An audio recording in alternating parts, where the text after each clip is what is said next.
Welcome to SR health and beauty. రోజు ఉదయాన్నే ఖాళీ కడుపుతో పచ్చి కరివేపాకు తింటే ఇమ్యూనిటీ పెరుగుతుంది. కరివేపాకులో ప్రోటీన్స్, విటమిన్ సి పుష్కలంగా ఉంటుంది. దీని ద్వారా ఇమ్యూనిటీ బలంగా మారుతుంది. ఇన్ఫెక్షన్లను దరిచేరకుండా చేస్తుంది. ఇందులో ఎన్నో అద్భుత ఔషధ గుణాలు ఉన్నాయి. దీనిని ఆహారంలో తీసుకుంటే చాలా లాభాలున్నాయి. పచ్చి కరివేపాకుని నమిలితే చాలా లాభాలున్నాయి. అయితే కరివేపాకు కూడా ఎక్కువగా తీసుకోకూడదు. ఎక్కువగా తింటే డయేరియా వస్తుంది.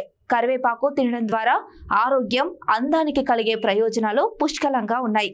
కరివేపాకు తినడం ద్వారా రక్తంలో హిమోగ్లోబిన్ పెరిగి ఐరన్ లోపం తగ్గుతుంది.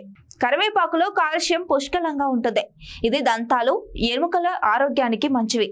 కరివేపాకులో ఫాస్ఫరస్ పుష్కలంగా ఉంటుంది. కాబట్టి దీన్ని తీసుకోవడం వల్ల డిటాక్సిఫైర్లా పనిచేస్తుంది. ప్రతిరోజు ఉదయాన్నే ఖాళీ కడుపుతో కరివేపాకును తింటే మూత్రపిండాల్లో పేరుకుపోయిన వ్యర్థాలు పూర్తిగా తొలగిపోతాయి.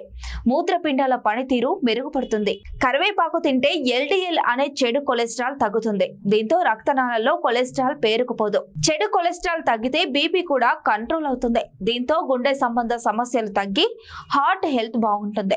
కరివేపాకులో ఫైబర్ పుష్కలంగా ఉంటుంది. ఇది జీర్ణక్రియని మెరుగ్గా చేస్తుంది. దీంతో మలబద్ధకం సమస్య దూరం అవుతుంది. జుట్టు రాలడానికి కారణం కుదుళ్ళు ఆరోగ్యంగా లేకపోవడమే. ఇందుకు ప్రోటీన్ లోపం, ఐరన్ లోపం, ఈ రెండు లోపాల కారణంగా జుట్టు రాలుతుంది. కరివేపాకులో విటమిన్ B12, విటమిన్ E జుట్టు రాలడాన్ని తగ్గిస్తాయి.